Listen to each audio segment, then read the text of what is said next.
The story begins with a lazy and unmotivated protagonist, Kemiya, who would often sleep all day in his musty apartment. One day, a strange being appears and announces that he's being summoned to another world. Since Kemiya was half asleep, the being tells Kema to listen to him, but Kema says he doesn't want to work.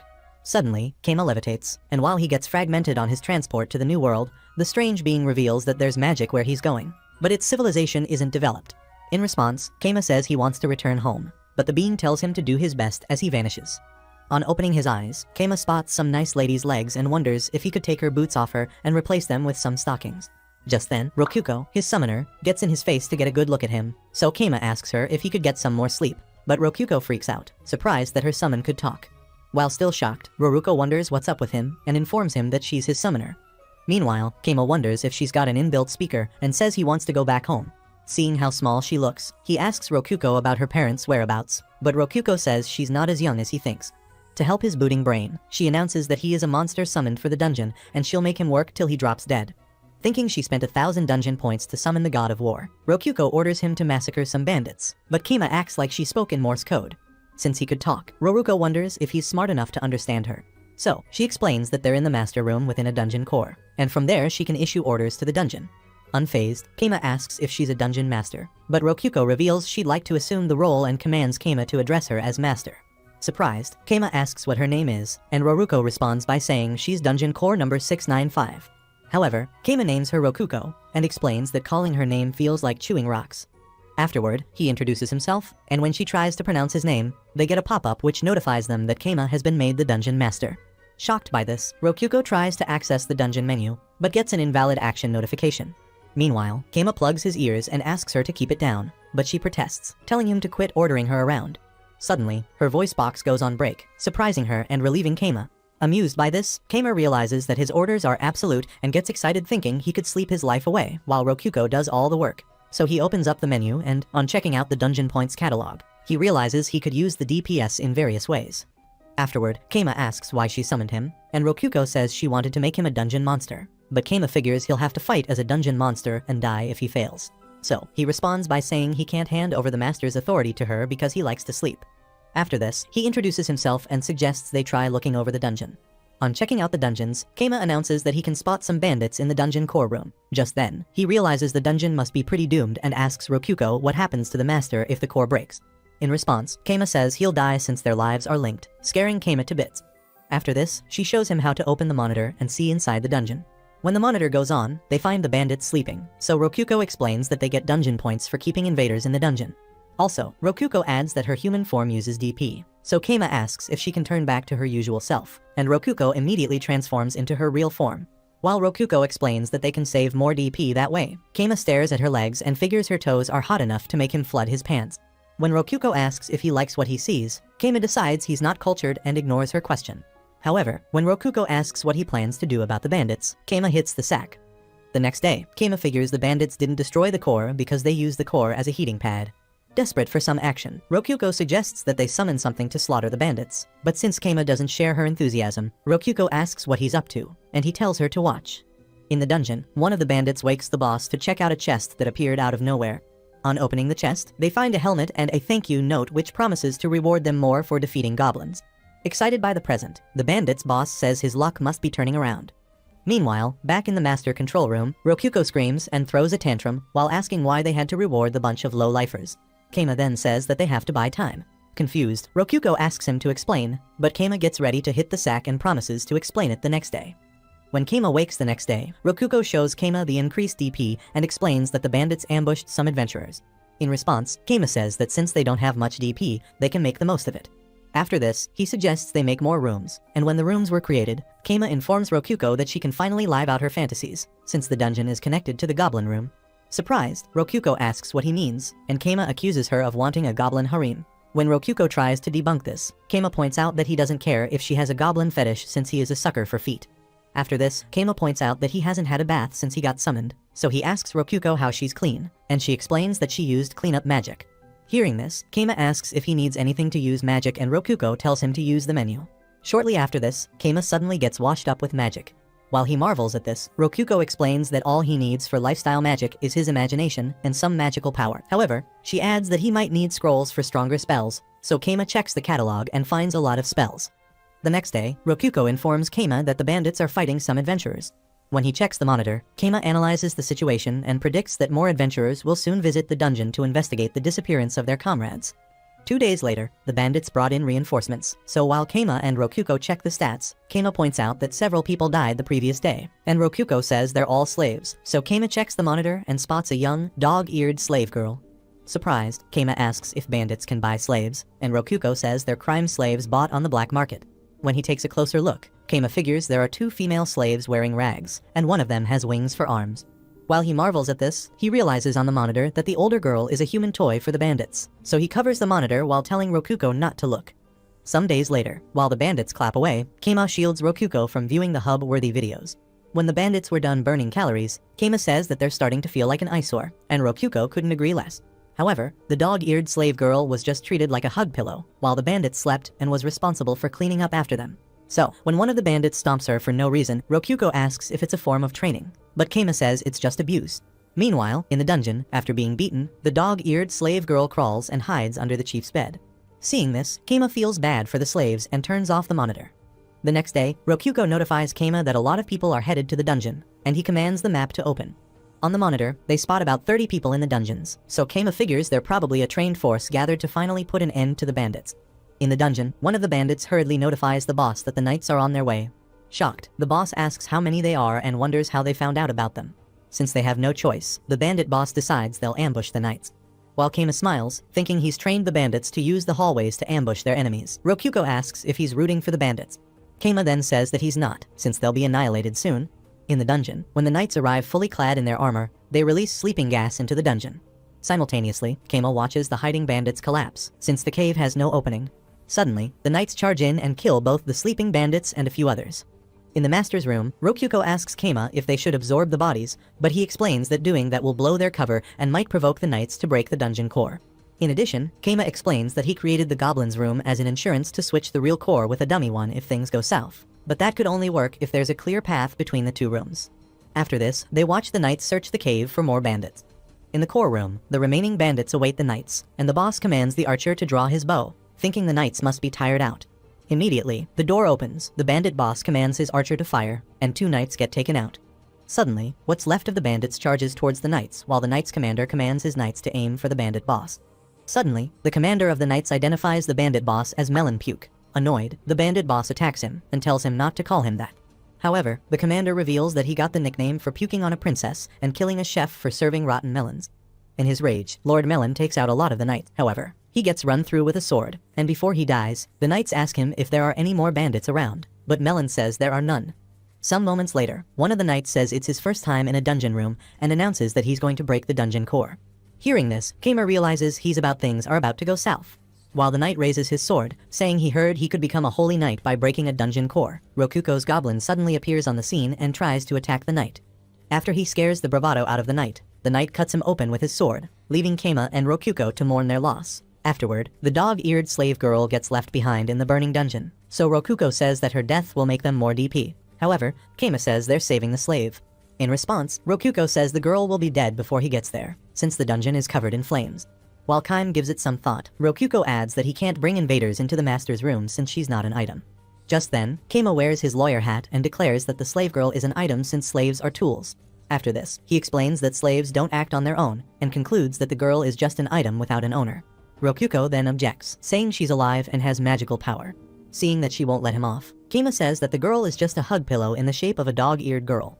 Afterward, he fantasizes about everything he plans to do with the dog-eared slave girl. Suddenly, the girl's identity on the radar changes to item, so she gets absorbed into the master's room. As she drops to the ground, Keima rushes to catch her in his arms, leaving Rokuko confused as to how he pulled it off. Keima then insists the girl is just a throw pillow and insists she get back to absorbing the bandits' bodies. On checking the girl out, Keima realizes her hair is burnt and wonders if she'll look good with short hair when he cuts it. After this, he gets her cleaned up with magic and announces to Rokuko that they can collect slaves. When she gives him a sarcastic response, Keima asks the slave girl if she has a name, so she says she's called Meat. Keima then decides to let her rest for the day and figure out what to do with her when the knights leave. The next day, when the knights leave, Keima realizes they've made some income from the deaths of the bandits and the knights. Shortly after, Rokuko says it's her first time seeing so much DP, but Keima says it's going to run out fast since the bandits are gone. Shortly after this, he does the math and realizes they would soon be put in the red if he doesn't do something. Although he doesn't want to work, Keima decides it's better to be safe than sorry. So he checks out a spell that creates golems and concludes he won't have to work anymore if he can make golems. Rokuko then points out that it's better to summon golem monsters using the menu because they're cheap and strong. However, Keima says he has to learn the spell because he plans to make more golems. While Rokuko marvels at his logic, Keima figures he doesn't know the cost and strength of the golems. So he gets the scroll and asks Rokuko how it's done. In response, Rokuko explains that he has to put in his magic. So he does it and is surprised to see it work. Just then, Keima decides to try it right away and realizes he needs some dirt. Turning to Meat, he hands her a spade and asks her to help him get some dirt outside the cave. Shortly after, Meat takes the spade and leaves to get the dirt. After this, she returns carrying a heap of dirt, and Keima decides to thank her by cleaning her up. However, while he does this, Meat makes happy noises, making him wonder if she's as green as she looks. Afterward, Keima gets to work on the dirt and tries to create a golem while picturing one from the scroll in his mind. Just then, Keima decides to use what he learned from school for the very first time in his life. So he merges magic and dirt to create a robot. When he completes it, Rokuko angrily asks if the Lilliputian Optimus Prime is worth the hype. Hearing this, Keima asks why she's being skeptical, and Rokuko explains that golems are always bigger than people. So Keima orders the golem to dig out more space in the goblin room, and it walks away whirring like a toy. Seeing this, Rokuko points out that the golem is as dumb as its creator since it didn't pick a shovel to dig with. Meanwhile, Keima thinks of how awesome magic is since he could order his robot around without a degree in robotics. Later, Keima decides he's tired from using all that magic and decides to go to sleep. Just then, he remembers his human pillow, so he suggests they sleep together. Hearing this, Meat jolts and begins to shiver while Keima tells her there's no need to be scared since he won't do anything to her. Some days later, Rokuko announces the commencement of a meeting regarding Keima's love for golden showers. Hearing this, Keima says that's a malicious interpretation of events. Some days ago, when Keima tried using Meat as a body pillow, it got really hot and Keima thought she was suffocating, so he let her out of the futon while convincing himself that he's not a lolicon. However, he notices she's sobbing and gets up to see that she has wet herself. As an apology, Keima gives her side dish bread and burgers, which calmed her down. Meat had wet herself because she couldn't move while Keima hugged her. Afterward, Rokuko notifies Keima that his golem isn't digging, so when he checks, he figures its arm is broken, but it's still digging. Impressed, Keima says the Create Golem spell is a great find. Sometime later, Keima makes a clock golem to test if golems can move according to orders indefinitely. When he finishes, Rokuko asks what it is, and he explains that it's a golem with 3 arms that turn at different speeds. Unimpressed, Rokuko asks what they need it for since the menu also shows the time. Just then, Keima realizes his genius is not so Einstein and suggests they give it to Meat. So he calls Meat and notices she's still wearing tattered rags. Immediately, Keima opens the menu to buy some clothing items and tells Meat to change into them. A few moments later, Meat dresses up, and Keima lights up when he sees her. Meanwhile, Rokuko cringes at his reaction. Afterward, Meat says the clothes feel nice, and Keima compliments her look while chipping in that it didn't cost much. After this, Keima finds Rokuko chilling in his spot, and is surprised, so he wonders what she's up to. He then thinks he should be in bed while she does the work. Just then, Keima says he's got an idea and asks Meat if she can read and write, but she says she cannot. While she apologizes for this, Keima says that he's not angry and calls on Rokuko to teach Meat. Since she ignores him, Keima offers to let her eat as many hamburgers and melon breads as she wants. Hearing this, Rokuko dashes towards Meat and grabs her while asking Keima if he's sure. Since Keima knows that Meat will be doing a lot of work outside the cave, he tells them to have fun and decides to focus on researching golems. When he checks out the worn-out golem, he realizes it can't dig with clay hands, so he decides to try stone instead. He then grabs a stone and finds out that it's easy to make a stone arm for the golem. Later during his research, Keima discovers that magic stones would be needed for golems to function outside since it has the power supply that golems are supposed to have. After this, he asks Rokuko where he can get magic stones, and she explains that although they can be gotten from monsters, he can just buy them using DP. Hearing this, Keima beats himself up for asking a dumb question with an obvious answer. Shortly after, Keima checks under the Treasures tab and finds out that the stone costs more DP depending on how much magic power it holds. After getting a 10 DP magic stone, he embeds it in the golem, making it the first autonomous model, so Keima names it Tester. A few days later, while Meat and Rokuko stare at Keima, wondering what he's up to, he welcomes them and blabs some gibberish about the hope that illuminates the world. He then announces that he's presenting the result of his golem research. In response, Rokuko says she can't see any golems around, but Keima suddenly shows off some martial arts, surprising Rokuko. Keima then asks what she thinks, and she says he moves like the drunken master. Curious, Rokuko asks how he became Bruce Lee overnight. In response, Keima explains that he turned his clothes into golems and had them help with his movements. He then adds that he had first built Tony Stark's suit, but dumped it because it was too heavy and stood out. After this, Keima announces that he realized that he could make golems out of anything, even cloth. Surprised, Rokuko picks up an cloth and asks if it's a golem. However, Keima ignores her question and explains that with a magic stone, the golems can work outside, so it shouldn't be a problem going to town. When Rokuko asks if he's really going to town, Keima says that they can't do much if they stay cooped up in the master's room. He then reveals his intention to be able to collect information on how dungeons fit in with the rest of the world. After this, he asks Rokuko if there's anything preventing dungeon masters from leaving the dungeon. In response, Rokuko says there's none, so she and Meat feast on a mini mountain of hamburgers and melon breads while Keima watches them. Afterward, while he thinks of going to the village with Meat when she masters the basics of reading, Meat approaches him and asks him to register her collar with his magic power. Hearing this, Keima asks if she can't take off the collar, and Meat says she'd die if she does. Just then, Keima realizes she was freed when her previous master died, so he decides to imprint his magical power in the collar. On touching the collar to grant her request, Meat requests that he tighten the collar gently to be sure it worked. Suddenly, Keima casts the spell and tries to tighten the collar. However, he realizes he's gone too far, so while Meat chokes, he hurriedly loosens the collar. After catching her breath, she smiles and declares herself Keima's slave. Sometime later, after giving Rokuko instructions on what to do if adventurers visit the dungeon, Keima announces that he and Meat are headed out of the master's room to visit the world. Being his first time visiting another world, Keima wonders if anything poses threats to otherworlders, but gets interrupted by Rokuko, who then asks if he's leaving or not. In response, he says he'll leave and tells her not to push him. However, Rokuko misheard him and pushed him into the portal. Immediately, he pops out on the other end of the portal and looks around. After taking the first few breaths, Meat joins him, and he tells her it's not a big deal. After this, Meat asks if he's okay, and when he says he is, she tells him to move. However, Keima worries that things might go bad if the dungeon master leaves the dungeon.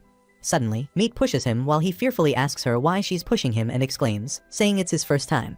Shortly after this, he regains his composure and says he's fine, so they begin their journey to town. Later, when they arrive in town, one of the soldiers asks him to stop since he doesn't look familiar. When he stops, the soldier asks if he's got any ID and also tells him how much fine he'll pay for himself and for Meat if they don't. The soldier then reveals that he'll get his money back if he's planning to become an adventurer. Since Keima had exchanged DP for money, he pays and thanks the soldier as he leaves the scene. After walking around town for some minutes, they arrive at the Adventurers Guild and enter the building. At the counter, the receptionist asks them to fill out the registration form, so Keima tells Meat to fill it out.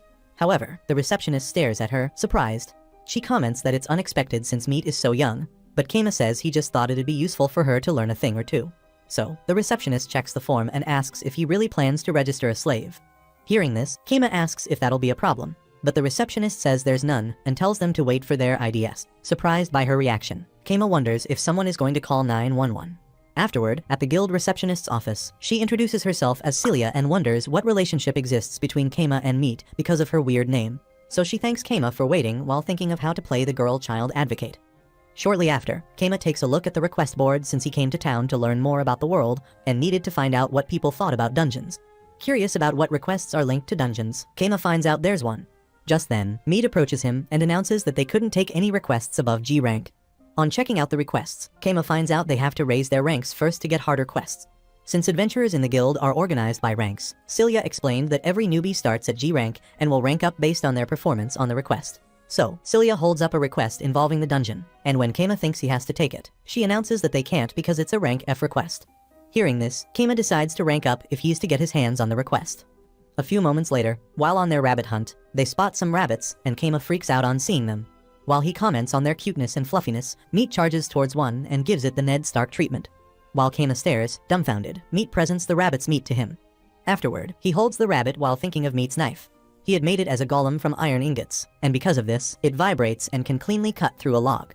Not wanting to be left out, Keima goes for the other rabbit. Surprised at his own failure, Keima wonders if he knows what he's doing. Just then, Keima asks Meat how the hunt is going on her end, and she shows him the 3 rabbits she caught. Seeing this, Keima falls to the floor and pleads with her to teach him how it's done. After a while, they drop the rabbits at the guild, shocking Celia, who then said they're better than she imagined. In response, Keima gives Meat the credit for hunting the rabbits and reveals that he was just chilling the whole time. After this, Celia announces that they'll be paid in full even though one of the rabbits was damaged. She then congratulates them and announces that their ranks have been upgraded to rank F. Hearing this, Keima and Meat were surprised while Celia heads off to get their guild cards upgraded. Keima then tells Meat that it's time to get the ordinary cave investigation request, so she runs off to get it. After this, Keima gets relieved thinking they achieved their goal and shouldn't be expecting any invaders anytime soon. Just then, Celia arrives with the cards and presents them to Keima while he wonders why Meat is taking so long. So, he asks Meat if something was up, and she announces that the request is gone. Shocked by this, Keima wonders what to do and thinks they could catch up with the person who picked it if it was recently picked. However, he realizes there isn't much they can do when they catch up with the person. Worried, Keima concludes that Rokuko will be fine as long as she follows his advice. Turning to Celia, Keima makes some inquiries about dungeons, but she tells him the dungeons around are D ranks, and it's nothing a rank F adventurer like him should worry about.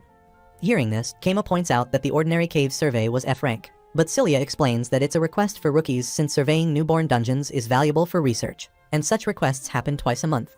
After this, Keima asks her about who took the request, but Celia says it's against policy to reveal that to him. So he asks her what dungeons are, and Celia explains that they are places with monsters, traps, and treasures. After this, she reveals that it's a get-rich-quick scheme for some people. When Keima thanks her for starting with the basics, Celia reveals that every dungeon has a core and a boss who protects it. She then further explains that there's a theory which states that the boss and the core are the same. Hearing this, Keima figures Rokuko must be the boss of the dungeon, so he asks Celia if it's true that breaking dungeon cores makes people stronger. In response, Celia reveals that the truth about that rumor has been unverified, but breaking dungeon cores managed by the guild is punishable by death. Since she's done playing 20 questions, she asks Keima to get a book on dungeonology if he's interested in the topic. Curious, Keima asks how he could get the book, and Celia says it costs 1 gold. Hearing this, Keima wonders why it's so expensive and figures books are a luxury after all. At that moment, some adventurers arrive with loot for Celia to appraise, so she tells Keima that he's had enough of her time. After this, Keima thanks her and leaves with Meat. On their way back, Keima thinks it would be profitable to set up a base in town and work as an adventurer, but remembers he has to hurry back to the dungeon if adventurers are truly headed there. After this, Keima opens up the menu to check the price of the book in DP and finds out that the book costs only 100 DP. Surprised, he wonders why it's so cheap in dungeon points and does some currency conversion. Just then, he realized the dungeon values things differently from humans. However, when he realizes the adventurers could be at the core anytime soon, he announces to Meat that they're headed back to the dungeon. He then activates his cloth golem and commands it to take him to the dungeon at full speed. Suddenly, Keima loses control of his body and zooms off to the dungeon. When he arrives and peeks through the leaves, he spots Rokuko having drinks with a stranger. So when he steps out and Rokuko says he's back so soon, Keima asks what she's doing. In response, Rokuko says she's having a ladylike tea time. After this, Keima asks who the stranger is, and Haku decides to introduce herself. So she gets up and announces that she's Dungeon Core No 89, also known as Haku of the White Labyrinth. After this, Rokuko explains that she was just telling her sister about him. So Haku asks if she can address him by his first name, but Keima ignores her question and drags Rokuko away for a private chat. Afterward, Keima asks Rokuko how much she has told Haku, and she says they talked about the bandits. In addition, she thanks Keima for the snacks he left for her, claiming she enjoyed every bit of them. However, Keima knocks her on the head and tells her not to tell Haku too much since she might be an enemy. In response, Rokuko says that Haku can't be an enemy because she's also a humanoid core like her, with a dungeon in the center of the empire and a DP income large enough. When Rokuko adds that Haku takes care of her, Keima figures Haku is a large dungeon preventing Rokuko from growing up. He then stares at Haku's smiling face and guesses she has some hidden intentions to make them vanish if they get in her way. After this, Haku asks if they're still talking and requests that she be let into the conversation. So Rokuko rushes back to Haku, making Keima wonder if shutting Rokuko up could prevent her from leaking some info by accident. When they return, Haku asks about what happened to the bandits, and Rokuko nervously stares at Keima. Just then, Keima says they're no longer in the dungeon since the knights took care of them. Hearing this, Haku asks how much DP they made from the bandits and points out that from the report, they should earn around 10,000 DP. Clueless, Keima asks what the report is all about, and Haku realizes he's not from their world. So she decides to introduce herself properly and reveals that she controls the White Labyrinth that sits in the heart of the Reverio Empire. After this, Haku says she's Rokuko's elder sister and was named by her master. Impressed, Keima figures he has to step up his game, so he introduces himself as Rokuko's master and adds that he looks forward to working with her. Hearing this, Haku says she's impressed with his manners. Rokuko then tries to introduce herself too, but gets shut down. When Keima asks about the adventurers headed to the dungeon, Haku pulls out the request from her treasure chest and asks if it's the one he's talking about. Shocked by the size of her melons, Keima stares blankly while Haku explains that she's a rank adventurer. She then adds that the reports from the adventurers left her uneasy, so she couldn't sit still. While Haku talks about how the issue resolved itself, Keima wonders when the next invasion will happen. Afterward, Haku asks Keima if he's a god's vanguard, but he stares blankly. After thinking for a while, Keima says he met with a god before being summoned, but adds that he didn't hear anything about a vanguard. Suddenly, Keima senses her cold aura leave while Haku apologizes for using lie detection magic on him. When she says he's telling the truth, Keima wonders about when she used the magic on him. After emptying her cup of tea, Haku says she'd like to talk to Keima alone. Chloe, her personal assistant, and Rokuko take their leave while Haku suggests they take a walk, so Keima follows her, wondering if he's safe. However, despite the danger he senses, Keima gets lost in Haku's body and physique. Shortly after, Haku asks if he can quit being the dungeon master, but Keima refuses, thinking he'd lose his luxurious sleeping privileges. Haku then suggests he release his absolute command over her and end himself. Hearing this, Keima says he doesn't mind releasing his command, but says he can't end his life for anything. So Haku accuses him of doing scandalous things with Rokuko and making her forget them. When Keima freaks out and says it's not true, Haku says he must be manipulating her in some way. Suddenly, Keima pleads innocence and says he'd be fine with releasing the command. When Haku keeps toying with him, Keima says he'd like to ask some questions, too. So he asks Haku if she's Rokuko's enemy. In response, Haku says she would never attack her little sister. Hearing this, Keima asks why she taught Rokuko the dull strategies she uses, and Haku explains that they're the efficient and sustainable ones for her level.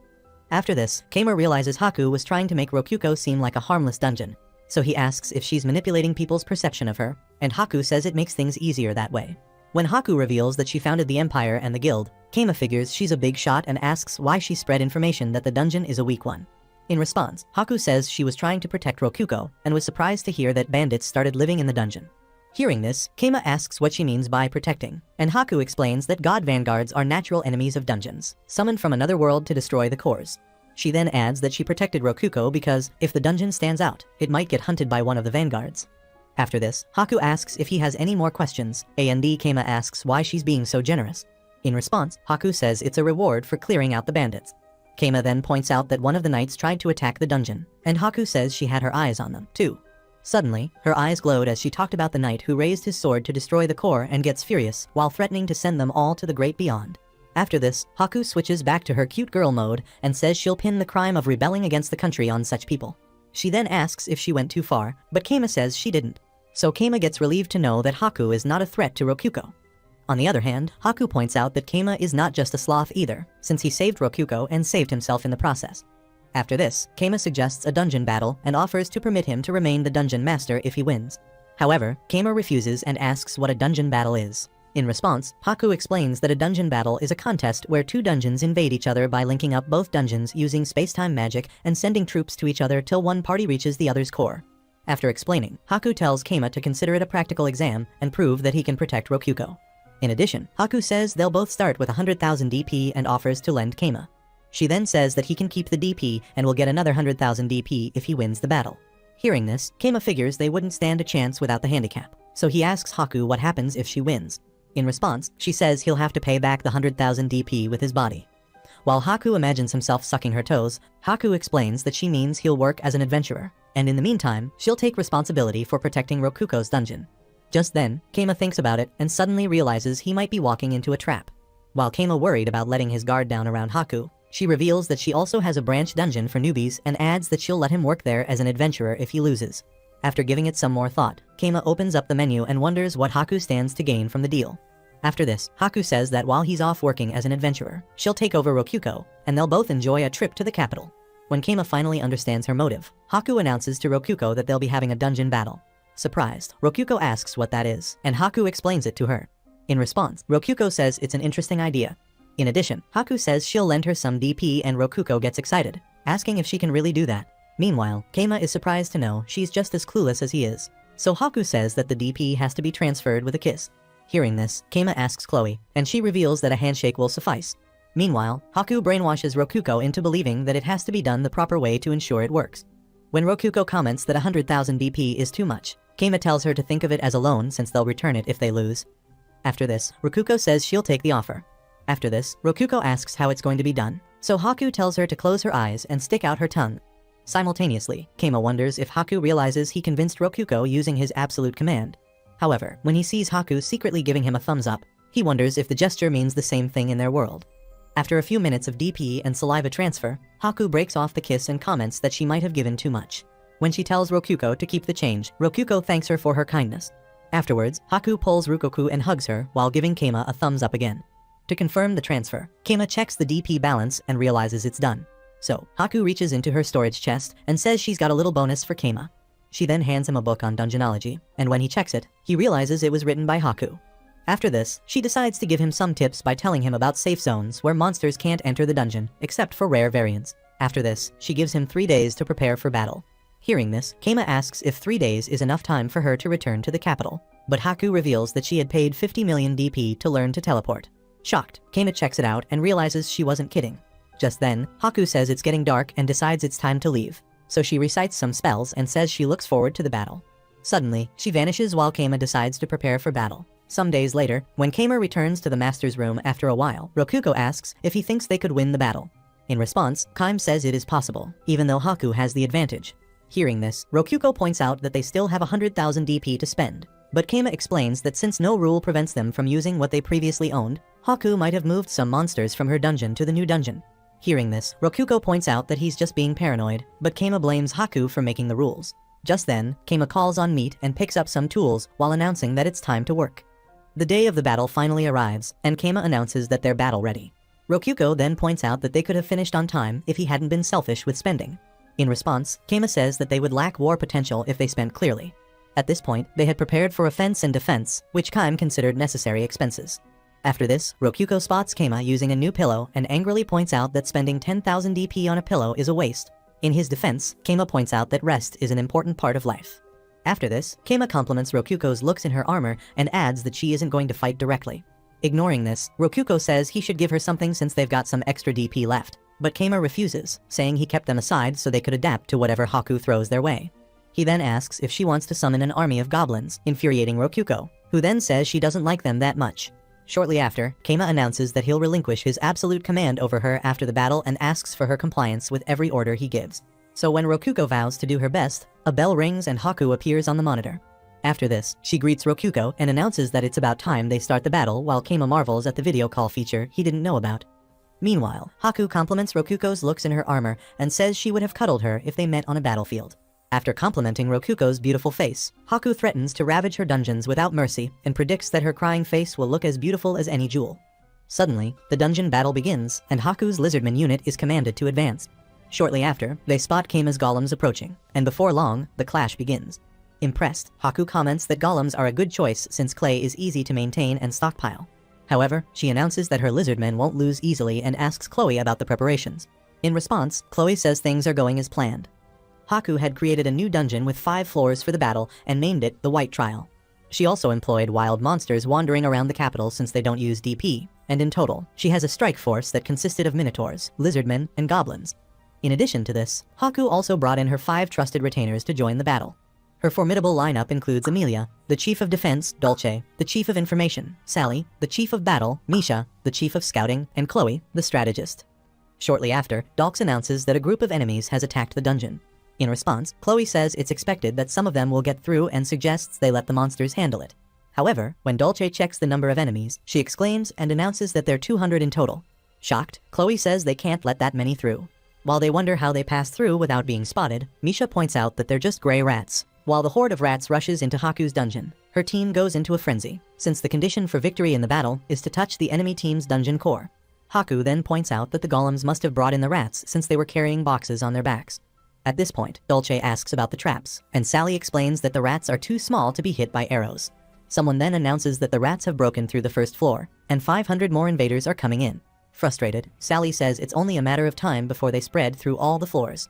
Just then, Haku says she's set up flamethrower traps on the 3rd floor. Meanwhile, Keima, Rokuko, and Meat watch the battle on their monitor. Rokuko then announces that the map is filling in very quickly and adds that they can see how far their unit has gone. In response, Keima says they can't count on just that to help them win. After this, Meat announces that the 50 golem strike force has been totally annihilated. Keima then says he could see it coming since the golems are made of clay, but figures it's an economical option since they can be recycled and rebuilt. After this, he decides to let the rats do their work, since they have some traps and pitfalls prepared for the invaders. After the lizardmen destroy the golems, they arrive at the entrance and decide to advance. However, once they enter the dungeon, the floor cracks and a few of them fall into a pit. Shocked, Haku's team freaks out while Chloe suggests they send the goblins in front to check for pitfalls, so the goblins scout ahead while the minotaurs move behind them. Shortly after, another minotaur falls into a pit, surprising Misha, who then exclaims. Meanwhile, Keima gives Meat a head rub since she dug all the pitfalls near the entrance and covered them with tiles. Some days ago, after Meat finished digging, Keima asked her to add some spikes to the bottoms of the pits. Afterward, the pits were covered with thin floorboard golems, which can be durable, flexible, or resized. In Haku's control room, Chloe orders that the monsters move in a formation. However, even when they did, another minotaur fell into a pit. Seeing this, Sally points out that the falls seem to be target dependent, while Chloe figures they have 12 minotaurs left and wonders if they'll all be ended by pitfalls. After this, she asks Dolce to replay the feed of the fall, and she notices that some goblins also fell with a minotaur. Just then, Chloe points out that the floor selects its victims by weight, so they command the monsters to hit the floor to check for hollow spots as they advance. Meanwhile, Haku figures her opponents are clever. However, she relaxes since the first floor has been cleared. When Chloe asks how they're doing on the defense, Lamelia announces that the enemy has reached their third floor, but they've been stopped since the fire trap keeps the rats stalled. However, she adds that it's impossible to stop all the rats. After this, Haku asks about the offense, and Chloe explains that they've descended to the second floor of Rokuko's dungeon. In response, Haku says that no labyrinth can compare to hers, so she orders the goblins to split off as scouting parties. Shortly after this, Haku's goblins encounter some golems, and Dolce announces this. Just then, the archer golems draw their bows while the sword-carrying ones advance. Seeing this, Dolce updates Haku on the new development and adds that the goblins can't do anything.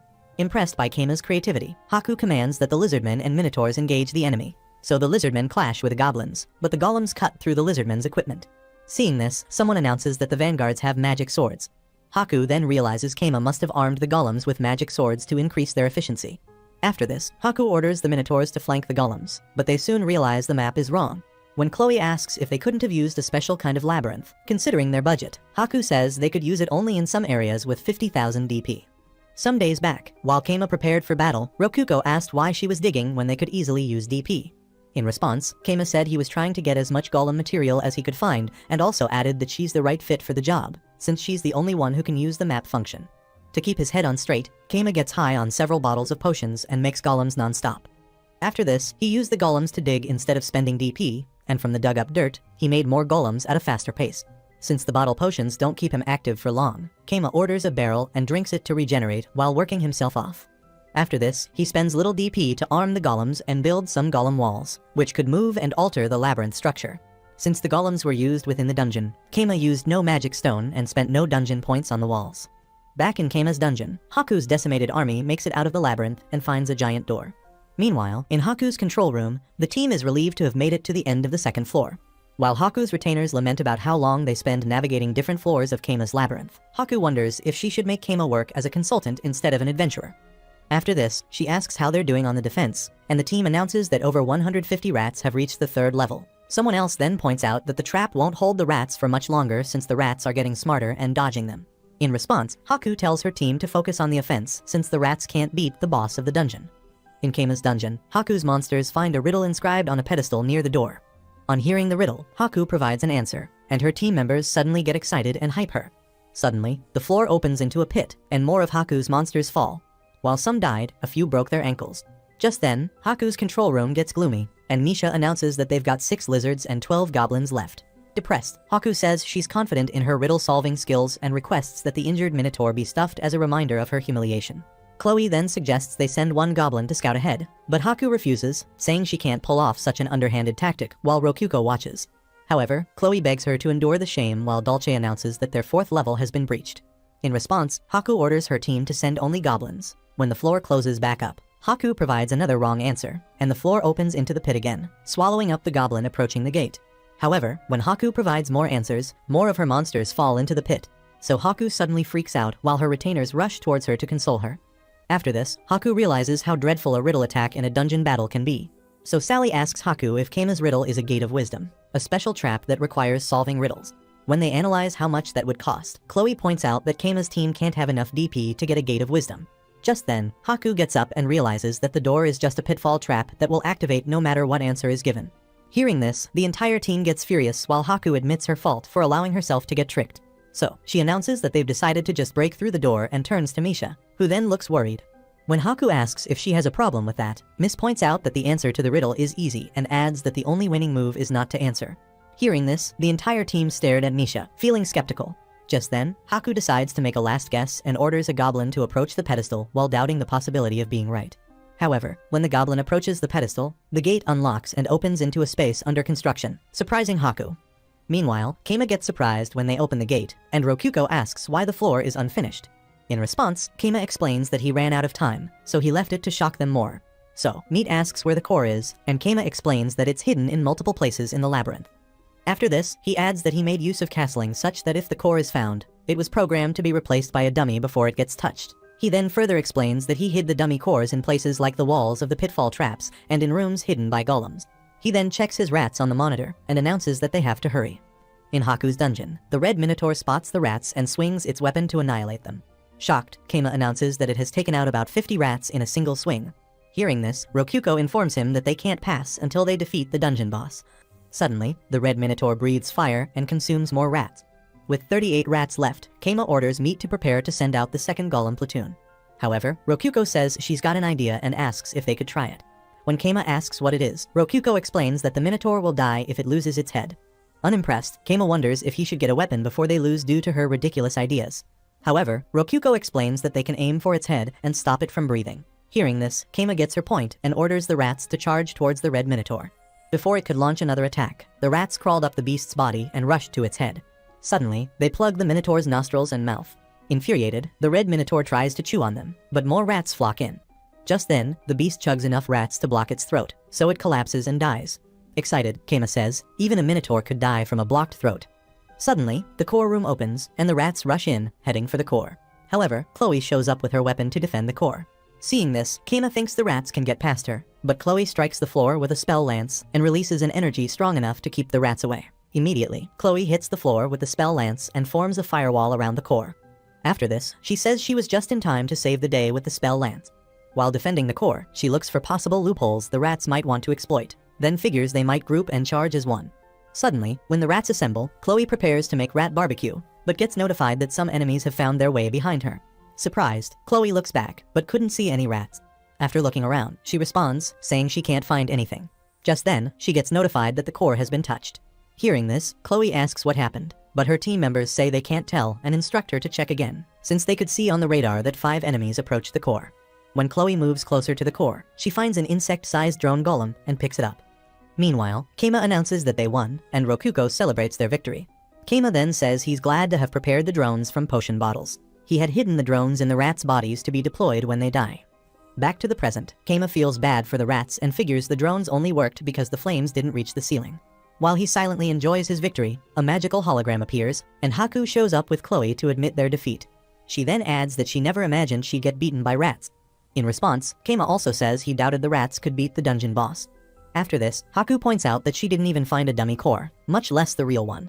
She then asks where he hid the dungeon core, so Keima asks her to pay another 50,000 DP to find out. When Haku says that's not a problem, Keima explains that the dungeon has another section to the north connected from the outside, and since the space outside counts as a path, he hid the core there. Impressed, Haku says she's surprised he'd use such a brazen tactic, while Rokuko blabbers some gibberish about Haku's idea being the best. In response, Keima says she has no idea what they're talking about. Afterward, Haku compliments Keima's trapping ideas and points out that using weight-dependent pitfalls was quite a gamble since they could have attacked with a weightless unit. Hearing this, Keima thanks her for the advice and reveals that he was so sleepy while he made the floorboards, so they ended up being uniform when he made them. Haku then asks about the riddle he used with the Gate of Wisdom and asks if it's from another world. In response, Keima says he had to work hard on the riddle, so she congratulates him and begs Keima to allow her to hit him once, but Keima refuses. Some moments later, while they sit around a table, Haku reveals there is some stuff she'd like to discuss with Keima, but she adds that she is out of time since she has other matters to attend to.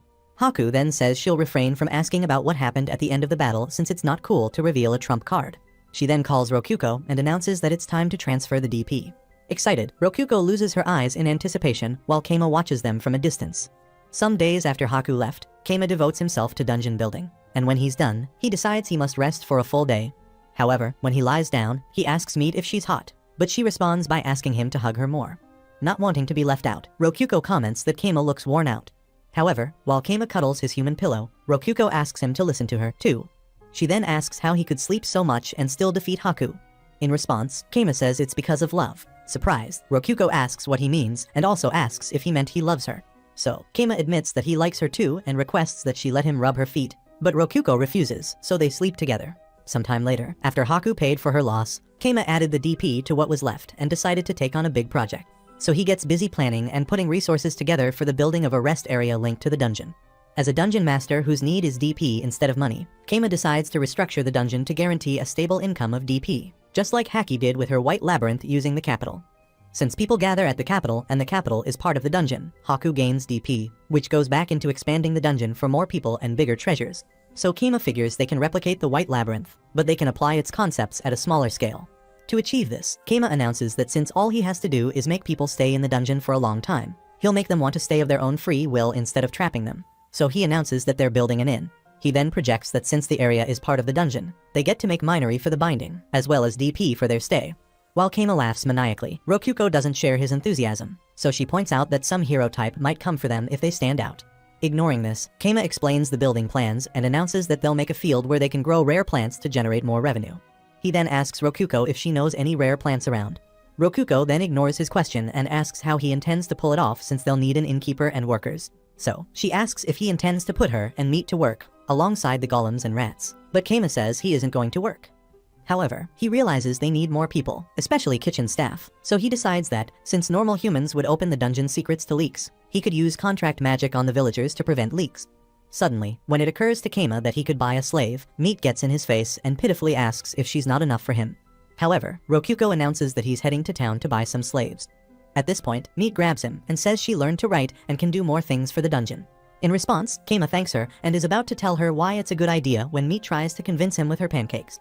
Kima then asks why she's stripping, and Meat explains that she'll be a better hug pillow at night. So Kima tells her to calm down and says he's not selling her off. Hearing this, Meat lights up and makes him promise he won't.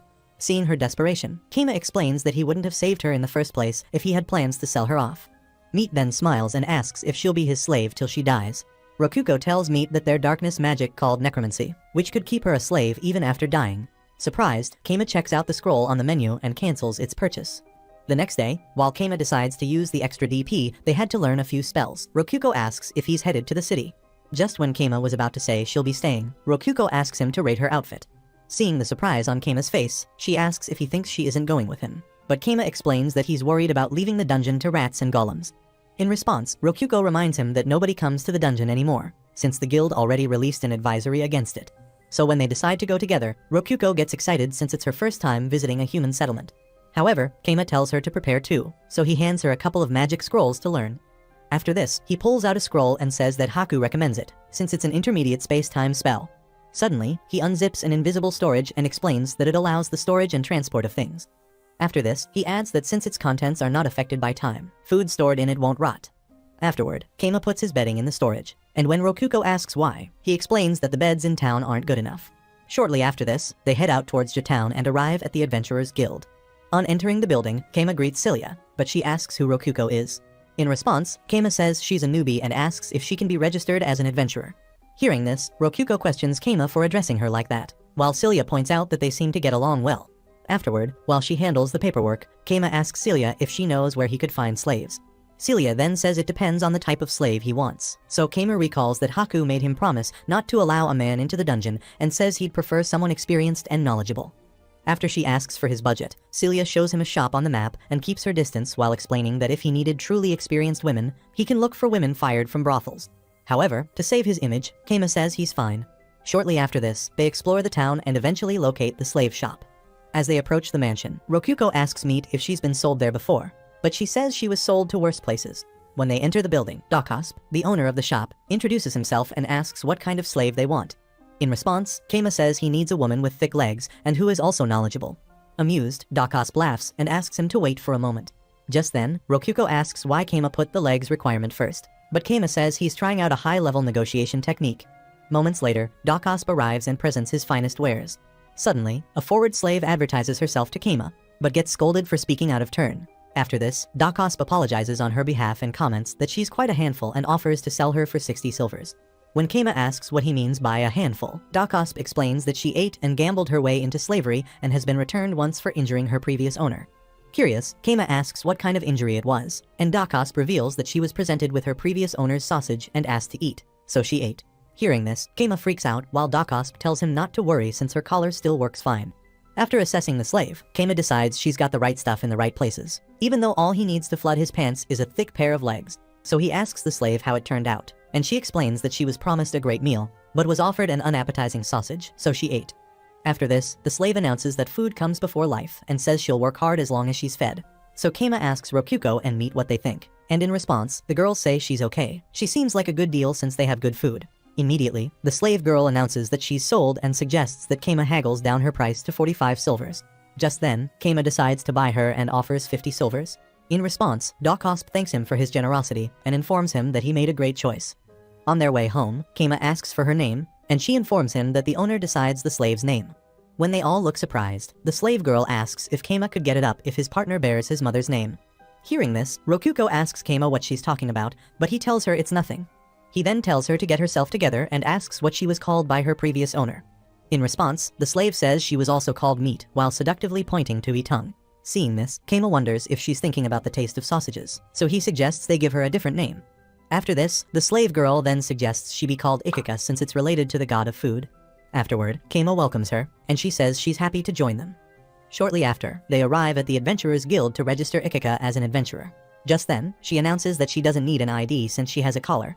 Keima then suggests they get a quick and easy request from the guild, so they got a rabbit hunting quest.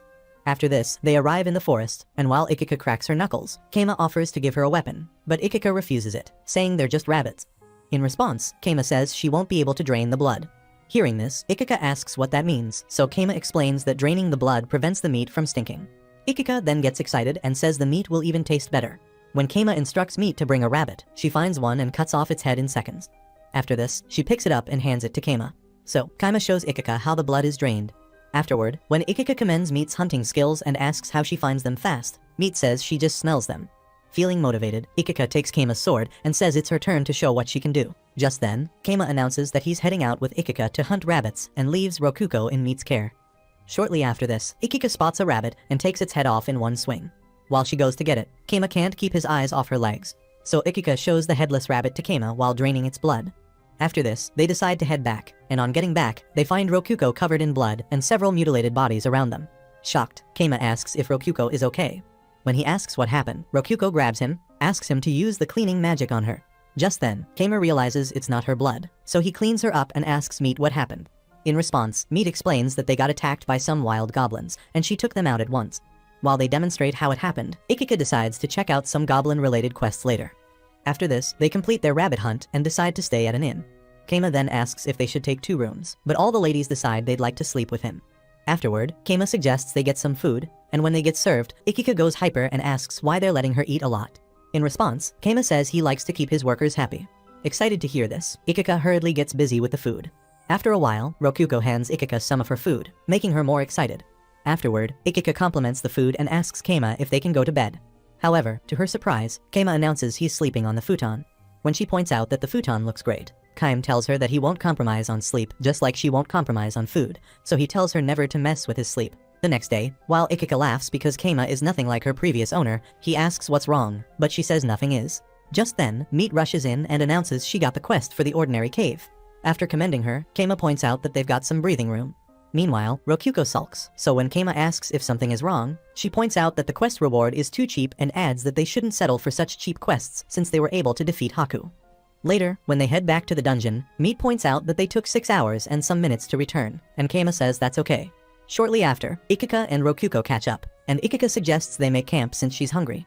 However, Keima says they're not making camp since they've arrived. Surprised, Isekai'd asks if the empty field is their base. In response, Rokuko points to the dungeon and explains that the base is in the cave. Scared, Isekai'd points out that they're entering a dungeon, and they tell her it's okay. While she tries to follow them, Keima warns her to watch out for pitfalls. She then realizes they're in the ordinary cave and points out that it's different from what she heard. In response, Keima says that the information is stale, while Isekai'd suggests they tell the guild about it. After this, Isekai'd asks Keima if he brought her to do odd jobs, and when he confirms this, she asks if that includes being a meat shield. When Keima tells her it doesn't, Isekai'd almost gets impaled on some spears, but Keima warns her just in time. So, she realizes it must truly be their base since they know it so well. Just then, Keima tells Rokuko to accept them into the dungeon, and when she does, they suddenly get absorbed into the master's room, surprising Isekai'd. Confused, Isekai'd asks where they are while Rokuko and Keima argue over whose bed she's lying on. Facing Isekai'd, Rokuko informs her that she's a dungeon core and says it's nice to meet her. Surprised to hear this, Isekai'd wonders what Keima is, and he says he's a demon lord. After this, Isekai'd schools them on all she knows about demon lords, and Keima asks what she'd do if he were a demon lord. In response, Isekai'd says she'd do anything as long as he keeps her fed. She then adds that she's fine with conquering the world and eating all the best food. Hearing this, Rokuko says that world conquest sounds interesting, but Keima says it's not since doing that will attract a hero who will end them all. Just then, Keima gets up, and while he opens up the menu, he tells her not to tell anyone. After this, he opens up the dungeon interface, surprising Isekai'd. So Keima introduces himself as the dungeon master and explains that he runs the place. Curious, Isekai'd points out that Keima isn't human, but Keima says he's human and doesn't know much about the world's norms. Hearing this, Isekai'd guesses she was employed to make up for that. Later that afternoon, Keima works outside the dungeon and figures he's got a week to complete his project. Just then, Isekai'd walks out and yawns, and is surprised to see golems working. When she asks what they are building, Keima says he just thought he'd do some architecture and build the foundation of his bedroom.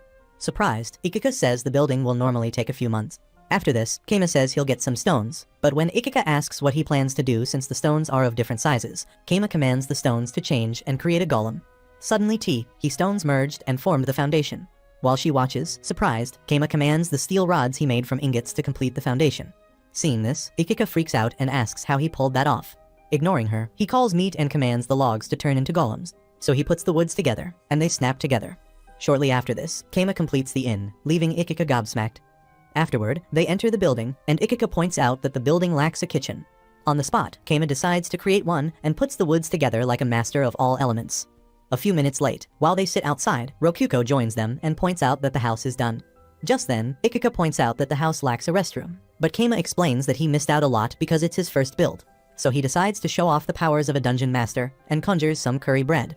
Suddenly, Meat leaps on the table and grabs one while Isekai'd says she's drooling just from the aroma.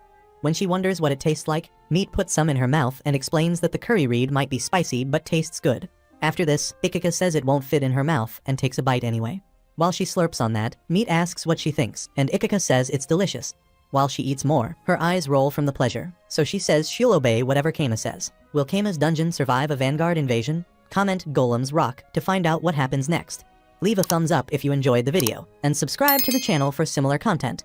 And as always, thanks for watching.